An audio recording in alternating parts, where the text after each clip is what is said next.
कर रहे हैं, क्योंकि जो हमारा संविधान कहता है कि ना तो छोटे बच्चों की आप चेहरा दिखा सकते हैं, ना छोटे बच्चों की पहचान आप उजागर कर सकते हैं। लेकिन आप देखिए कि किस तरह आवास निर्माण के नाम पर ठूस कर लाया जा रहा है। गाड़ी का नंबर भी आप साफ देख सकते हैं, लेकिन छोटे बच्चों की गरिमा को देखते हुए मैं इस गांव का नाम है वो उजागर यहां पर नहीं कर सकता हूं।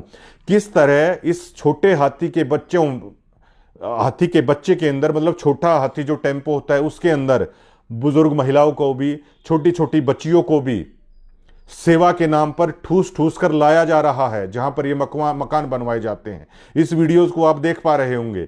क्या ये नियमों की धज्जियां नहीं उड़ाई जा रही हैं? छोटी बच्चियों के हाथ में जहां पर कलम होनी चाहिए थी, लेकिन इन छोटी बच्चियों के हाथ में ईंट पकड़ा दी गई है। बिल्कुल सरेआम धज्जियां उड़ाई जा रही हैं। इन बच्चों के भविष्य के साथ खिलवाड़ है वो किया जा रहा है। आप वीडियोस में ब्लर हैं बेशक से, लेकिन आप देख सकते हैं इस छोटी बच्चियों के हाथ में कलम होनी चाहिए, लेकिन इनके हाथ में ईंट पकड़ा दी गई है। और अगर इसे ही अगर सेवा कहते हैं, तो ईंट भट्ठों के ऊपर जो छोटे बच्चे अपना पेट पालने के लिए जो परिवार काम करता है, तो फिर इलीगल क्यों है?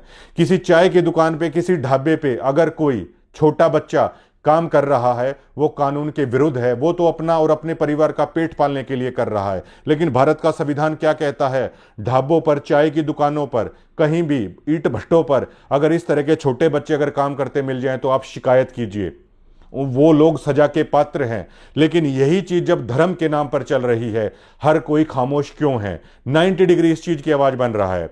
और हमारे पास बहुत सारी ऐसी वीडियोस हैं आश्रम की, और आश्रम से जुड़े हुए चैनल ही इन बच्चों की इन चीजों को हैं वो डाल रहे हैं। हमारे पास बहुत सारी वीडियोस ऐसी हैं जो बच्चों से किस तरह मजदूरों की तरह ये करवाया जा रहा है। कलम उनके हाथों से हटा दी गई है, उनके हाथों में ये ईंट पकड़ा दी गई है। क्या ये बात जायज है? ये हरियाणा का आम आदमी है पूछना चाहता है।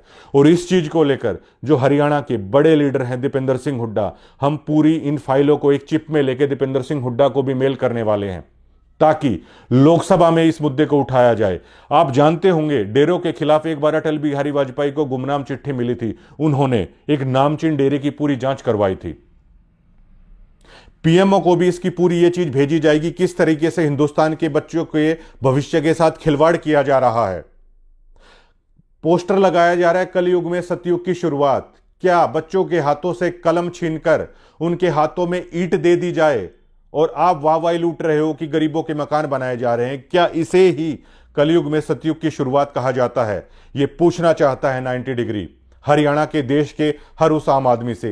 क्या इसे कलयुग में सतयुग की शुरुआत कहा जाता है, जहां आप छोटे बच्चे जो देश का भविष्य हैं, बच्चियां हमारी, प्रधानमंत्री कहते हैं बेटी बचाओ बेटी पढ़ाओ, लेकिन बेटियों से मजदूरी करवाओ, बेटियों से ईंटें ढुवाओ और उसको नाम दे दिया जाए, ये मानवता की मिसाल पेश की जा रही है। ये उन्हीं से जुड़े हुए रिपोर्टर हैं, इन वीडियोस को कर रहे हैं, और आप देख भी पा रहे होंगे इस वीडियोस को।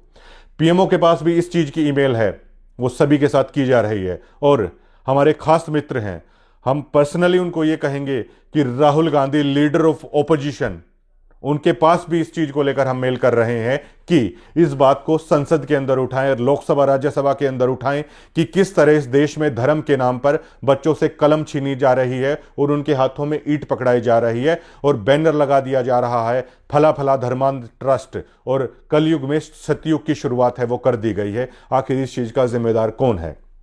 अगर इन चीजों को उठाने से 90 डिग्री को अगर टारगेट किया जा रहा है, 90 डिग्री को अगर नोटिस दिया जा रहा है, तो हम सच की लड़ाई पर हैं, हम सच के साथ हम खड़े हुए हैं।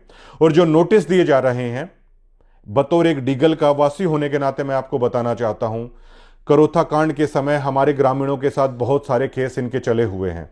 हमारे गांव से जुड़े हुए व्यक्ति तो कोर्टों में उन गवाहियों पर फेवर कर रहे हैं, लेकिन उसी गांव के व्यक्ति को टारगेट इनकी तरफ से करने की कोशिश की जा रही है। यह पूछता है 90 डिग्री। शुक्रिया।